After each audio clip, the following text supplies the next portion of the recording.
Welcome to True Roots, Stories That Shape the Narrative. I am so pleased and excited to have as our guest today Jessica Keener.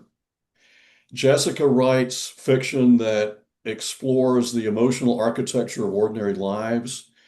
She is the author of the nationally best-selling novel Night Swim, the acclaimed collection Women in Bed, Strangers in Budapest, and most recently, Evening Begins the Day. Her essays and fiction have appeared in publications including O Magazine and the Boston Globe, and she has taught writing and literature at Brown University, Boston University, and elsewhere. Welcome, Jessica. Oh, thank you. I'm so happy to be here. I am so happy that you're here. So I thought we would just dive right in and see where this goes. In the short amount of time we have, we'll see how far we get. Sounds great. I'd like to talk a little bit to start out talking about your writing journey, how it began, your early influences. You've taught literature and writing for years, but when did storytelling first become an essential part of you? I love that question because people will often ask, when did you start writing? But really, storytelling Yeah, is at the core of all of this. I could think I'll say that as a child, I loved to read, and I was read to every night by my parents, luckily. Um, and I took to fairy tales very quickly. That was just something I read them over and over and over again, Grimm's and yeah. Anderson fairy tales. Again, there was just something mystical and bigger than me, and yet so close and right in my lap. It was this amazing experience of learning about life through the storytelling. I remember also my mother used to take me to this big bookstore that was more like a warehouse, and it was just a fun trip that we would take. And she let me loose, and I could buy whatever, up to 8 paperbacks or something. And I do remember one time when I was homesick reading a story about a champion puppy who was the runt of the litter, and how, the puppy overcame all the obstacles and became the champion and all that. And again, it was just this feeling of being in a first row seat and privy to stories of challenge and overcoming and things about life that as Yeah. a child I certainly didn't know much about, but it fascinated me. So I would say that was where it started. Do you remember the first thing you wrote? I do. I wrote a little book. I call it a book. It was 8 pages made out of that colored construction paper that we often used in Yeah. elementary school. I don't know if it's called construction paper. I remember punching holes and tying it together with yarn. And it was around the holidays. I'm Jewish, and it Yeah. was around Christmas. And was I was 8 when I did this. I was mystified by the image of Christ hanging on a cross. It just scared me. It seemed so Yeah. awful, and I didn't understand it, Yeah. and I wanted to understand it. So I wrote a book asking a question about it, and unfortunately, I don't have that book. I wish I did. And I gave it to my parents as one of their Hanukkah presents. Well, Um, I will tell you that is very deep, especially for someone who was the age that you were when you wrote it. My first story was about hula dancers, so I think you, that's interesting. I think your story was much deeper and more meaningful. So let me ask you this: you mentioned that you were Jewish. If I'm not mistaken, you're a big champion of Jewish causes. When I say that I'm Jewish, I probably put myself in that sort of secular Jewish Oh, category. okay, I did grow up in a Reformed Jewish household. My grandmother was Orthodox, and she left a very strong impression on me. yeah, At the same time, my dad was quite ambivalent about his idea of God, which is different than being Jewish. I'll right. have to separate that. And I will say also that my father was an army veteran who helped to liberate Dachau Well, in World War II. So that again also left a huge impression on me. So Jewish causes meaning, I believe that the Jews need to exist and they have a right Yes. to exist like everybody else and all that. Um, Yeah. so, So, yeah, the reason I brought that up, I'm thinking just about storytelling and the rabbinical tradition of mm, storytelling. And I was just curious as to whether that influenced you in any way or whether there are parallels there at all. it could be more unconscious for me. What I'll Hmm. say is growing up in my Jewish household, you always asked questions. So that was just part of how you had conversations. Sure. There was so there, in fact, my father's ambivalence about his sense of God or whatever spirituality, he says goes back to when he was getting bar mitzvahed and he started asking questions, and his mom just would say, "Well, just that's the way it is," and that was unsatisfying for him. So again, I thought a lot about that because I think that writing for me and fiction is all about asking questions and exploring the unknown. And I think storytelling is a wonderful way to help us manage all these unanswerable questions. Sure. Sure. And and it all started with that first unanswerable question in your first story, right? Maybe Which so. which to this day, I mean, Christian scholars don't completely understand it, right? Well, it leaves an impression Yes, for exactly. sure. Yeah. Yeah, so it's fascinating. So your work often explores, what I think this is right, what people conceal from each other, Mhm. and so what drew you to that specifically? Yeah, I think again that, well, I grew up in a very well-to-do kind of family setting, which you see in Night Swim, my first novel. And yet it was full of troubles too. Hmm. So everything that looked beautiful from the outside, and a beautiful garden and a beautiful home, and parents belonged to a country club, and lots of things that most people don't have. And yet I lived with a lot of troubles and distress inside those walls. And so I think I was quickly and early on captivated by that dichotomy, the Hmm. sort of outside inside, the appearances that people make to hide things. And for some reason, I used to just sneak around the house trying to find out things. I Yeah. don't know what I was trying to find out, you know, what do they really think of me? Or which is curious, but so I did have a fascination with what did people really think? Is what they said what they really meant?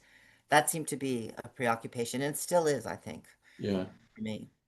So that's interesting. I grew up in the 50s, early 60s, and I'm often struck by the fact that back then, and I've incorporated some of it into some of my writing, families held secrets. Hmm. And I think in some ways they held secrets perhaps a lot more than they do today. I mean, it's now, I think more people have more permission to share a lot of their issues that back in the 50s that was taboo. I mean, things Mm-hmm. like domestic abuse and Hmm. alcoholism and Hmm. and now it seems to be maybe a little more in the open. I hope so. I hope so too. Yeah. Yeah. No, I think that that is true.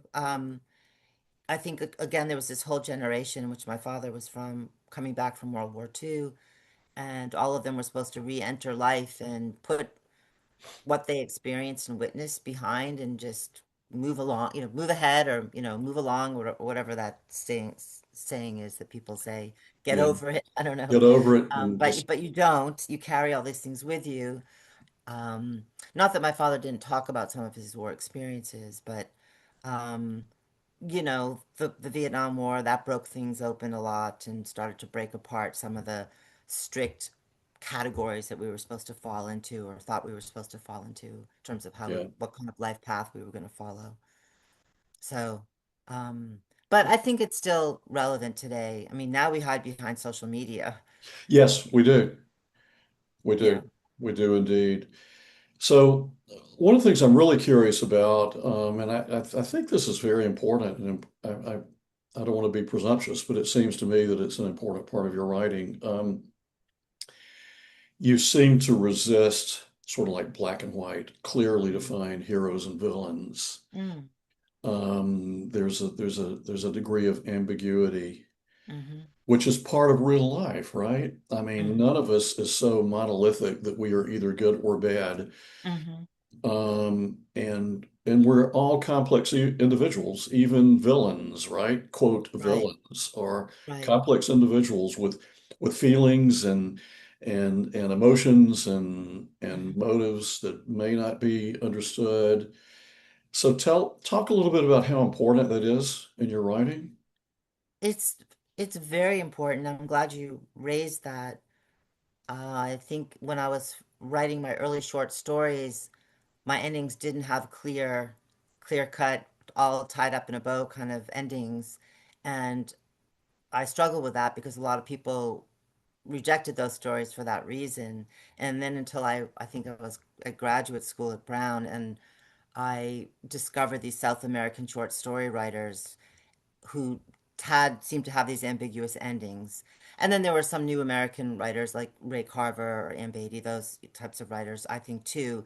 And I started to feel like, yes, I had whatever it was I was trying to say. There was some kind of wave, or I was tapping into something that maybe hadn't been addressed as much, um, at least in modern literature. I don't know. I don't think that's true anymore, but yeah, I think I like to go and explore and delve into I mean, the emotions that are just harder to grasp. And I Hmm. think ambiguity is a tough one. You know, Yes. you want to go, Yes. you want to make a decision, you want to go this way or that way, and people are often just torn or they live with both things. And like you said, people are complicated. Um, again, maybe it goes back to my Jewish upbringing. I was trying to understand my father's war experience. How do human beings do what they did in Hmm. Germany? And of course, we can go across the board now and look at all kinds of countries and basically why do humans do these things to each other? Um, I don't I wish they wouldn't do these things to each other, but we continue to do it century Yeah. after century. So Yeah, that's life, unfortunately. Yeah, it's interesting you mentioned tying things up with a bow. I don't like endings that I like dangling endings, if you will. And most events in life don't get tied up nicely in a bow at the end, right? I mean, it's yeah, I mean, you can have at least some feeling of satisfaction that someone got through something, and after they've gotten through it, you still know that they're not the same person that they were when they started out. You know, right. there's something that's been given up or lost in the process. So you might say there's ambiguity in that, or you might just say it's not perfectly neat and tied up. Yeah. Yeah. Yeah, no, that's good. I like the concept of and this goes back to what you were talking about secrets, about your characters sort of carrying, if you will, invisible burdens. And I think that's again, that's part of life, right? And that allows you to really drill down and understand those characters or try to understand those characters. So I'm curious, when you set out to write something, or do you begin with a plot in mind? Do characters come to you and speak to you, or is it some sort of emotional tension that spurs you to write a short story or a novel? It's emotional tension always. Yeah. It always starts with something emotional. So in this case, with this new novel, Evening Begins the Day, it was really about wanting to look deeper into betrayal and broken trust and how people manage that or don't manage it. knowing it's a very tough thing. Betrayal is just hard, whether it's with a spouse or your sibling or someone at work or a best friend or your country. It comes in all kinds of colors. And Right. yeah, so I start with that. And then from there, I think I go, well, who can act this out for me? What kind of situations and troubles and obstacles will I present, and how will they manage it? So then the characters come to me, and I start to get to know the characters. And then the characters will then often take me down roads I wasn't expecting necessarily. Sure. Yeah.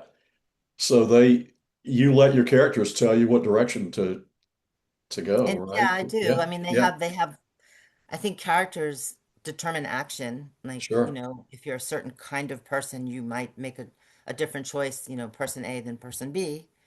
And then of course at some point I have to look at the whole picture and what am I actually writing here, and Exactly. how is it all going to fit together in terms of plot. So it's not that I don't consider plot, I do, but it's not where I start. Yeah, that's the same way that I write. My Oh, characters tell really? me the direction to go, but I have to be mindful of plot because otherwise I could be all over the map, right? And Yeah, absolutely. yeah, which is not necessarily a good thing. So I have a question for you. When you finish a book or a story and you set it aside and maybe it's gone to a publisher and maybe it's been published by the time you've it's really behind you. Do you have a hard time letting your characters go, or do they stay with you? Well, I think about them. By that time, I probably am finished Yeah, and hopefully starting to think about something new. right. But they've become part of my family. So Sure. all those characters do continue to live with me. But I hopefully feel that they've done what they've needed to do. Occasionally, I've thought, with Night Swim, of do I want to continue her story later? Um, I don't have the answer to that actually. But yeah, so they do stay with me, but not, in a way that I think I can put them aside. Right, right. Yeah. Um, so I think this ties into some of the things we talked about, but I'm curious about you've spoken about fiction as a way to organize chaos, which I think is Mm-hmm. really interesting. Mm-hmm. And so can you talk about that a little bit? I mean, a lot of what Yeah. we're dealing with, these emotional issues and things like that, yes, they could be very chaotic, but is it more than that? Well, it's really maybe a worldview. Hmm. Um, I do hope in my novels that I'm capturing many layers of things. So yes, it's emotional issues. It's always relationships. I'm absolutely interested in the dynamics in relationships, close relationships, intimate relationships, and that typically will take my characters back into their homes, which is where I feel, which I feel that home life is sort of a microcosm, and a behind the scenes microcosm of what we see in society. And so that's sort of my way of trying to understand what the hell we're doing, Yeah, sure. in the world and with humanity. So, yeah, so I don't know. So that's the behind the scenes, the secrets, um, all of that just has fascinated me and continue. Even when I finish these stories, I feel like, did I get to it yet? And of Yeah. course, no. The answer is no. So I'm already trying, kind of coming up with that next novel, and maybe that will capture it. And the it is, I don't know if it's really the answer to life, but some kind of fuller understanding of what we're all doing here and why and how, and what. So Yeah. that's Yeah, that's kind of good. what drives me, I guess. Yeah. So you have that wonderful poster behind you or Yeah. beside you, Evening Begins the Day, your most recent book. So let's talk about that a little bit. I hate the term elevator speech, but can you just Yeah. can you give our viewers a back of the book description Yeah. of evening begins the day? Yeah. So it is a story about two neighboring families, meaning they live next door to each other. They're in crisis. They don't know each other very well. One family is dealing with marital infidelity, and the other is dealing with their at-risk teenage daughter. And in their troubles, they all end up adopting this ancient Jewish spiritual practice called the counting of the Omer. Mm. And that sort of provides some connective tissue for all of them as their stories evolve and they become more interconnected in their lives Can, toward some path of possibly forgiveness, healing, overcoming shame and blame and anger and those kinds of things that come up with broken trust and betrayal, which sure. these families are dealing with. Yeah. So the title is very very poetic and feels a little maybe a little spiritual. Can you address the title at all Yeah, without giving yeah. anything away? Oh, yeah, easily. So again, and I sound like I'm the most Jewish person on earth, but actually, I don't really think of myself that way. But it's funny. So, uh, in the Jewish tradition, literally the day begins at sunset. So, growing up, whenever the holidays began, we didn't start in the morning; they started at sundown. And I Mhm. just started thinking about that in this book. Well, in this book, I had my characters, I had my stories, had my dilemmas, but I also I am a spiritual person, and I wanted to somehow add some spiritual element, but I didn't know what that was going to look like. And so by happenstance, I found out about this counting of the Omer, which I had never heard about. And I started thinking again, well, so the counting of the Omer, which is goes for 49 days every spring, and you literally count each day, and there's some Kabbalistic themes infused in each week and each day that you talk about. I was thinking, what is with this evening begins the day? I mean, why does this holiday start? Why do the days start at night? And then it goes back, as I learned from research, to the Bible, and there's really some statement which is in my book about, and then, the day, and then there was night, and then there was day. And there's something about the way it's said that was interpreted as the day begins at sunset. And so from Right. there, I started thinking, I wanted, when I was writing this novel, I wanted my task that I set out for myself was to write something that might go from dark to light emotionally, meaning despair to hope, and Hmm. I wasn't sure if I was going to succeed. And so I liked that idea that the day comes out of darkness and or light comes out of darkness. And so metaphorically, I like how that worked also for my characters in my story. Yeah, this is really interesting. I don't want to get too theological here, but you could argue, in a sense, maybe that concept goes all the way back to that first story you wrote about the idea I of, know, I know. I think you're right. isn't that fascinating? Yeah, it is kind of amazing. I guess I haven't changed much since I've been eight, Yeah. which is pretty funny. What religion did you grow up in, or that Well, you I grew practice? up, and this is actually reflected You don't in mind one my of my asking. books. I grew up in a very stifling, until I was about 14, in a very stifling, you're going to burn in hell Southern Baptist Wow. church. And I rebelled against it. And I said, this is, well, I won't use the word that I used when I said, this is ridiculous. I'm not going to do this anymore. And yeah, and now I mean, I'm a very spiritual person and I'm still, it still means a lot to me, but I abandoned my Southern Baptist roots many years ago. So that particular sort of practice in a way, or Yeah, that structure of it for your exactly. spirituality. Yeah. Yeah. Yeah. So you mentioned research in the context of the counting of the Omer. What, in general, how important is research to your writing, and how are there particular ways that you go about doing it, and do you enjoy that part of your writing? It's a necessary part.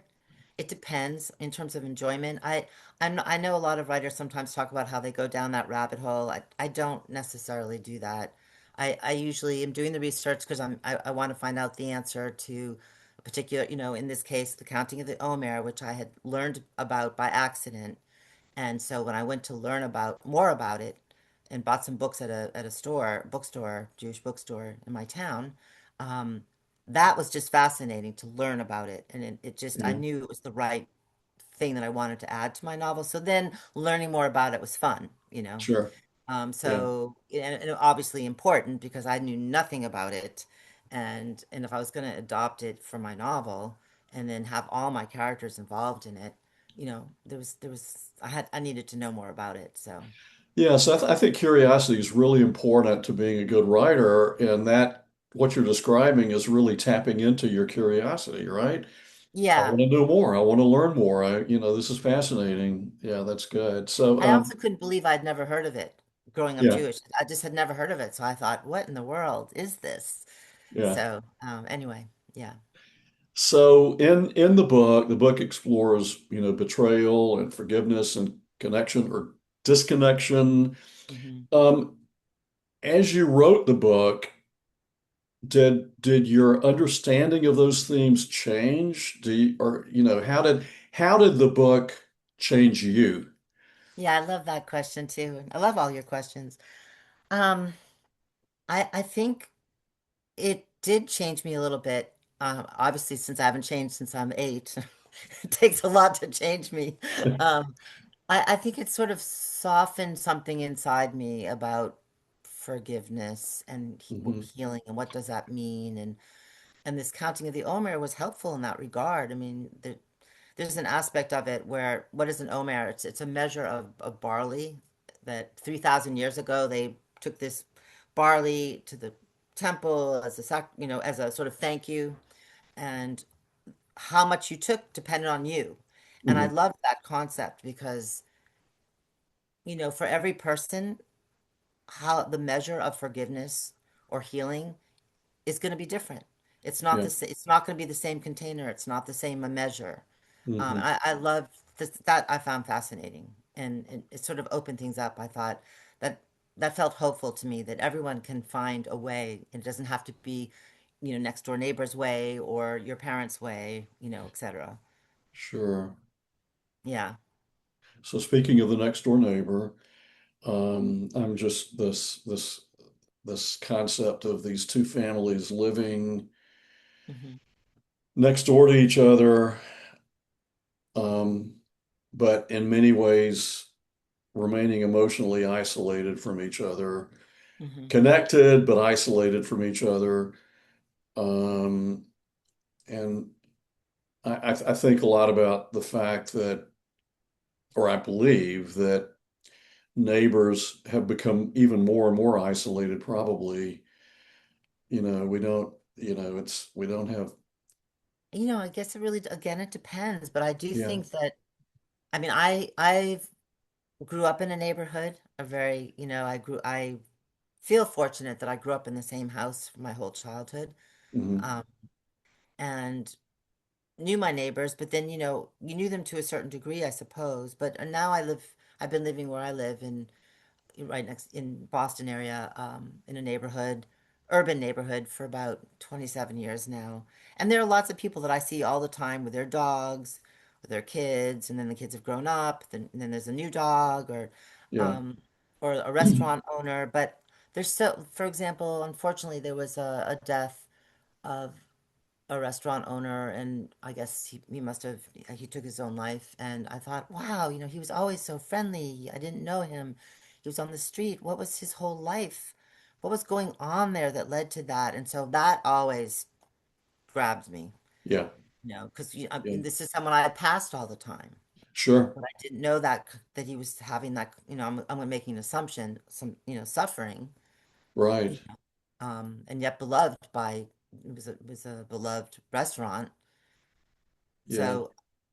So neighbors, again, I think too, there's the whole dynamic of wanting to make sure we look okay to other people, and you know, maybe there's the one lawn in the whole neighborhood that's in disarray and everybody knows there's trouble there. But the rest of it, if everyone's keeping Sure. up, that whole thing, um, it's a dynamic that we all live with. And Yeah. there's some importance to it too. It keeps some order in our lives, but Yeah.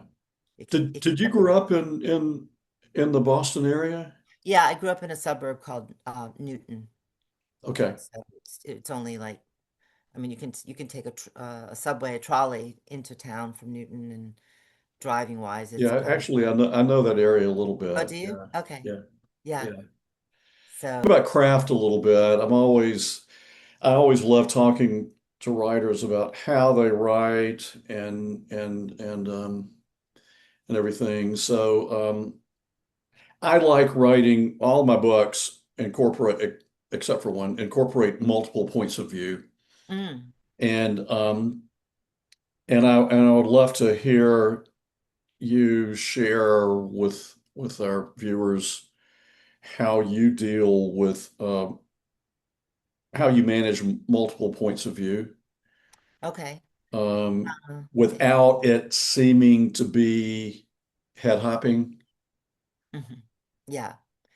Well, I guess my way would be that I've devoted chapters to the to Mhm. the to the character, so I don't switch within the chapter. Right. Um, That's um, good. that's maybe one simple way that and it allows me. I like to have more time with the character. So I suppose if it's back and forth within a chapter, I would feel like I didn't have enough time to really give enough airtime, I guess, or time on stage for that character at that time. But I mean, Yeah. you'll experience the character, but from a certain one point of view.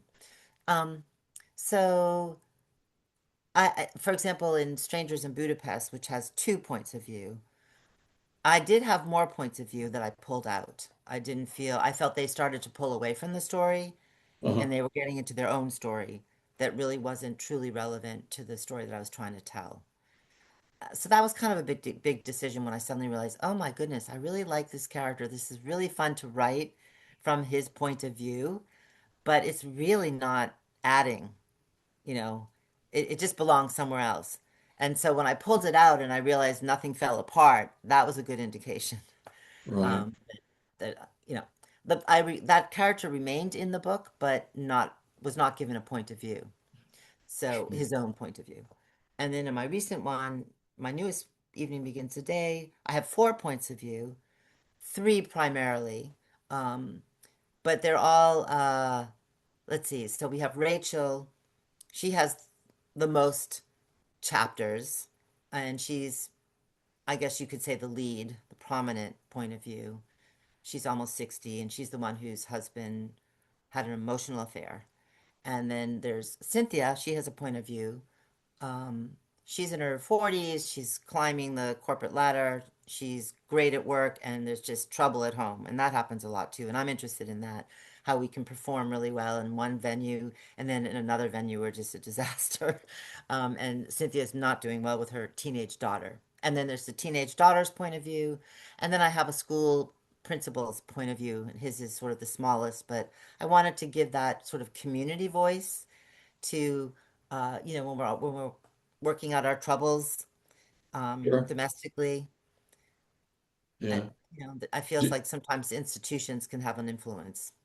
do you ever find that you're unconsciously or subconsciously incorporating actual people into your characters? Yeah, I mean, I'm inspired by certain people. If Yeah. I'm hunting around and trying to relate to a character, I might hunt around in my head thinking, do I know someone that's kind of like that or people that are like that to help me get inside the character? So yeah, I will do that.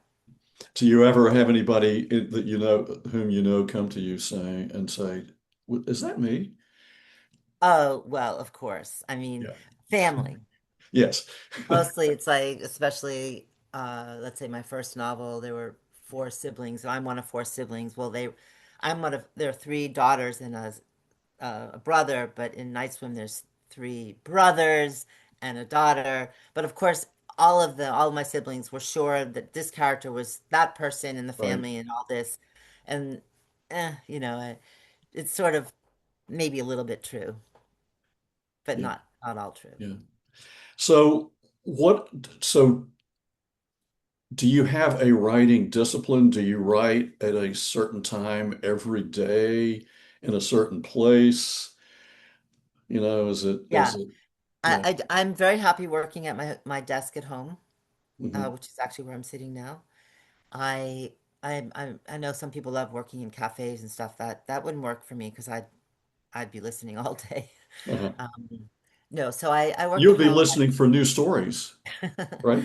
I mean, isn't every author, or writer or whatever, when you walk down the street and you hear a conversation, you're like, oh my goodness, Right. some snippet.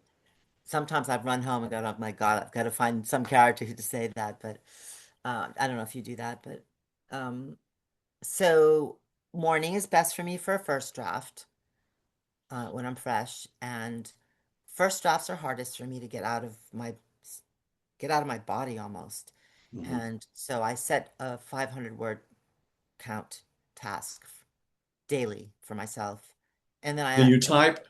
Do you type on a keyboard? I type and I sort of mix. My handwriting falls apart after a certain amount of time, so the handwriting tends to be more note taking, or maybe I've started off like I have an opening line. I will see for my new novel, which of course I hand wrote and on a piece of scrap paper, and it's on my desk. But so 500 words, and I do tell myself do it for 5 days a week. So if you take 2 days off, that's fine because I actually Mm. believe that the subconscious can do a lot of work too. Sure. Um, and that builds over, by 9 months, I might have a first draft. And then after that, it sort of doesn't matter when I'm writing. Well, not so much. Yeah, I mean, I can write any time of day and for much longer when I'm revising. That's how it works for me. Yeah. So you mentioned, I believe, you have mentioned throwing out an entire first draft of Evening Begins the Day. Is that correct? Yeah, And I do. I mean, can you talk about that? I mean, how do you know It when sounds something just awful. is not working and how hard is it emotionally to start over? Well, I have to explain that it wasn't completely throwing it out. I mean, Okay. I kept ingredients. So, I still have the butter and the sugar and the flour or whatever, just that particular cake, and I was going to start again. But I salvaged um, many aspects of that first draft, but I changed characters, got rid of characters, um, built out a character that I hadn't really done much with in that first draft. And it wasn't so much, it was more that I felt that draft wasn't different enough or going to do enough or more of something than maybe I had done before. And so, you have to live with these things, as you probably know. I mean, I don't know, Yeah. maybe you're a fast writer, but I take many years to write something. So, um, Yeah. Yeah, and I would so imagine. yeah, So you mentioned, I believe, a few minutes ago, in the context of Strangers in Budapest, I believe you mentioned that was it that book where you said you had started out with more than two I POVs, did. Yes. and so that I would imagine involves some rewrite, right? Well, Or always my stuff requires rewrite. It does yeah, because oh I yeah, do not plot out. I don't outline ahead of time. yeah. So Nor a do lot I. of my Yeah, writing is discovering along the way. I make a mess, then I step back and I start to organize and where should things be and in what order, and that's when the plot thinking sort of yeah, sort of clicks in more. So yes, it did, but on that hand, Strangers in Budapest, when I pulled that out, not much fell apart, so I really knew it wasn't the right thing. yeah, And then it was a yeah, matter of focusing more on what was there and the characters that I was yeah. trying to develop. Yeah, Yeah, so interesting. You were talking about moving things around and figuring out where they should go. I'm always fascinated by the way writers write. I'm a big Nabokov fan, and my understanding is that Nabokov, he wrote a lot of what, not just outlining, but he wrote a lot of his work on index cards, and oh, he would did he? sit down and move them around. I'm going to put this here. I'm going to put this there. That's I'm nice. just so fascinated by that. I do love index cards. I use those, yeah, Yeah, um, to keep track of my characters and who are they and what do they look like and what's their name going to be and how old are they and what's her personality like. I use file cards for things like Yeah. that. Yeah, so interesting. I will be a bit presumptuous here, but those of us who are of a certain age, Yeah, I think still I like post-it notes. I like index cards. I like, you like the there's tactile just stuff. something tactile that's really important that you lose when you're doing the same thing on a computer. Yeah, I do like. I mean, it sounds silly, but when I finished my drafts, I in the last few books, I've laid out the chapters on the floor just to look at it visually. Yeah, There was just something, I don't know, fun and satisfying about doing that. I mean, I had a lot more work to do, but yeah, everyone's different, so you have to know what works best for you. But I am probably more tactile in that regard. Yeah. yeah. I believe you journal extensively Forever. I mean, I don't even forever. think about it. It's just something that is, I don't know, just something I do.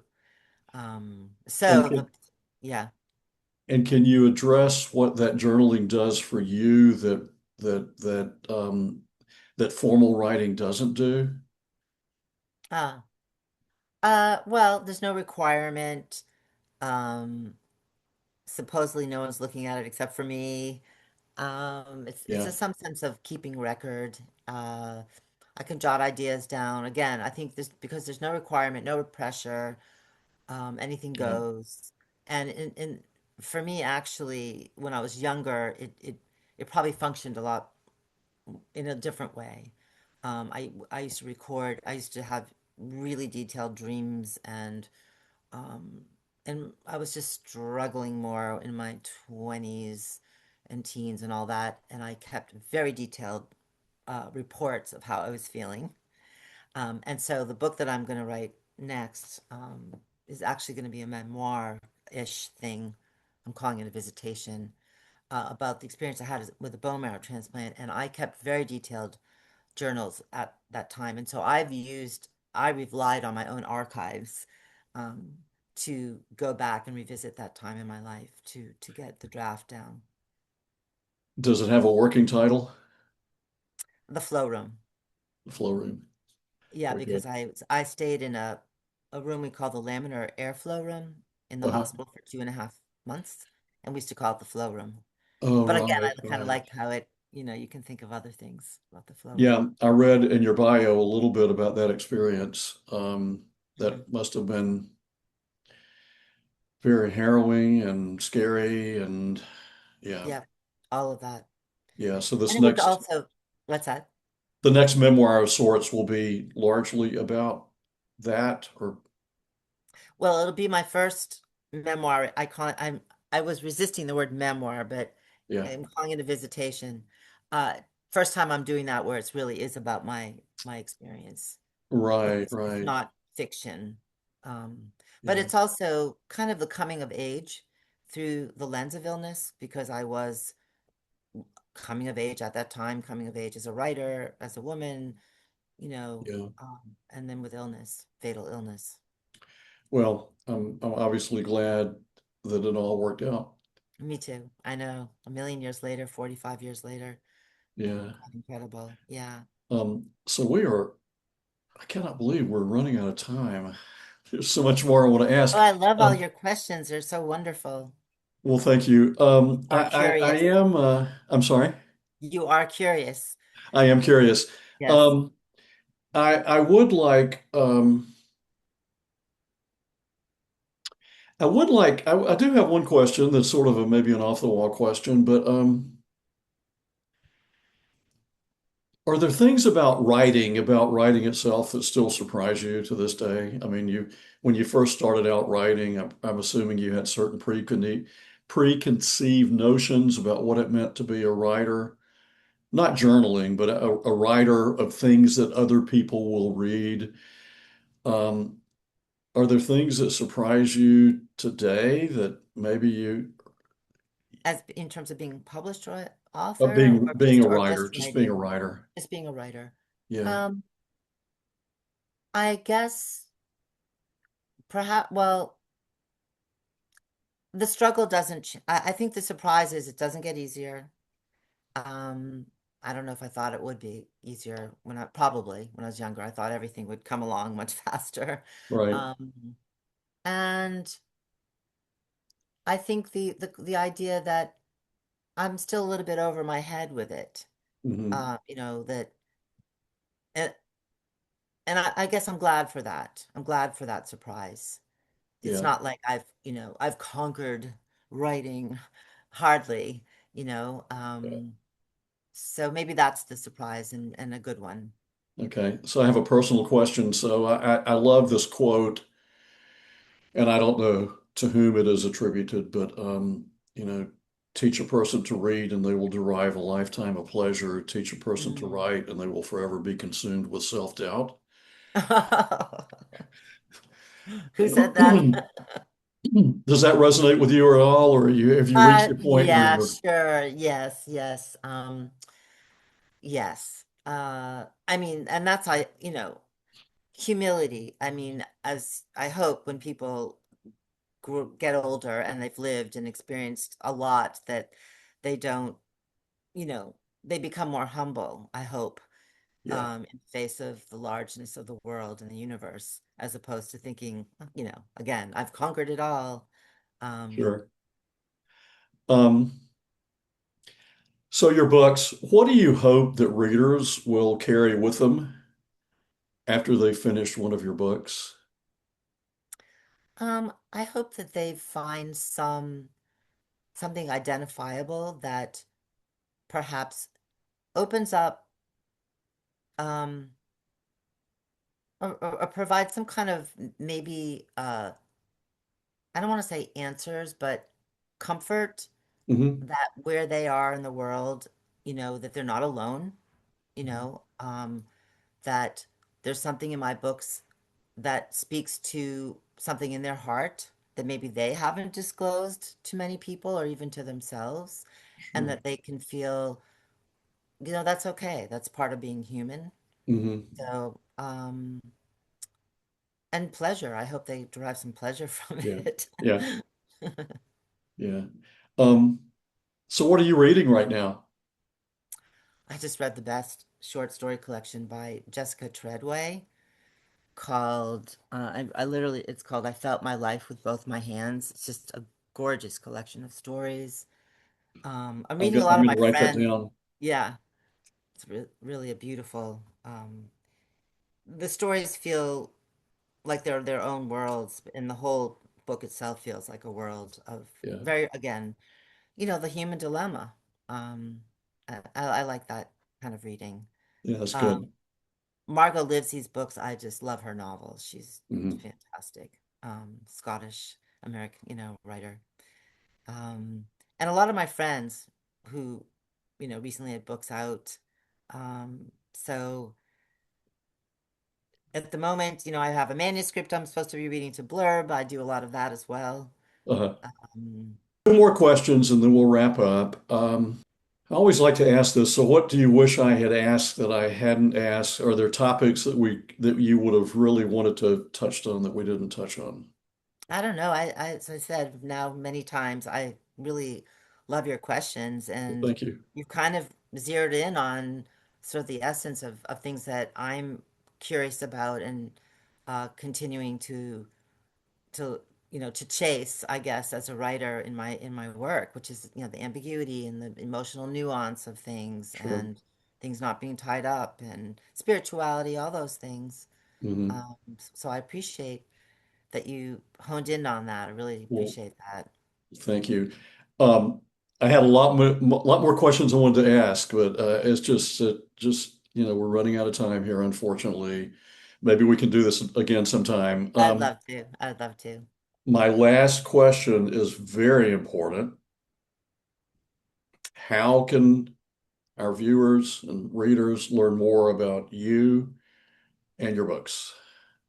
You can go to my website, www.jessicakeener.com. Um, buy my books and read them and get in touch with me.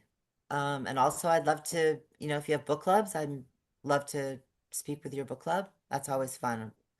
Love hearing once people have read the book to be able to really talk about it because when you're doing some of these events, you have to kind of dance around the Yeah, story because you don't want to give it sure, away. So it's really sure. fun to talk with readers once they've read the book. That's why book clubs are so fun, They right? are. I Yeah. agree. Yeah, I love all that. Jessica, I cannot tell you how what a wonderful experience this has been. I appreciate the Likewise. time, You're wonderful. and I look forward to seeing what is to come. Thank you. And I hope you enjoy the rest of the day. Oh, you too. Thank you so much. It's been such a pleasure. Yeah, take care.